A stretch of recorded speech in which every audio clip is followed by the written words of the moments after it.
At 79, country music icon Dolly Parton opened up about a story that has fascinated fans for decades: her complicated connection to the king of rock and roll, Elvis Presley. Unlike romantic rumors that often swirl around celebrities, this story was purely about music, admiration, and a career-defining decision. At the heart of it lies Dolly's signature ballad, "I Will Always Love You," written in 1973 as a heartfelt farewell to her mentor, Porter Wagoner. The song, full of raw emotion and timeless storytelling, would eventually become one of the most beloved songs in music history. Elvis's interest. In the 1970s, Elvis, the biggest star on the planet, expressed interest in recording Dolly's masterpiece. For her, this was the ultimate honor. She had admired him since childhood, imagining the legendary voice breathing new life into her lyrics. The idea that Elvis could sing a song so deeply personal was a dream come true. But dreams often come with hard choices, and this one was no exception. The difficult choice. Elvis's manager, Colonel Tom Parker, made a demand. Dolly would have to sign over half of the song's publishing rights in order for Elvis to record it.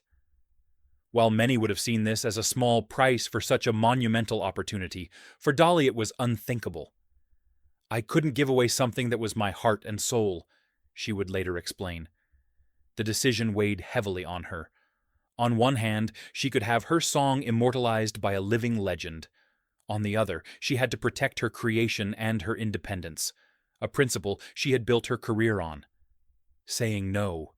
With a mix of heartbreak and courage, Dolly said no. She has admitted that she sometimes cried thinking about what could have been, the sound of Elvis singing her lyrics echoing in her mind. But her decision proved wise. By retaining the rights, she preserved financial independence, a choice that paid off decades later when Whitney Houston turned the song into one of the most iconic ballads in pop history. Admiration and bittersweet memories. Dolly's silence about Elvis was never about resentment. She admired him deeply and cherished his influence on music. When Elvis passed away, she mourned not just the world's loss, but the private dream that would never materialize. Yet, there was a moment of solace. Priscilla Presley revealed that Elvis had sung the song to her in private, validating Dolly's work and showing that her artistry had touched him profoundly. A legacy defined by wisdom. This chapter of Dolly's life remains both heartbreaking and inspiring.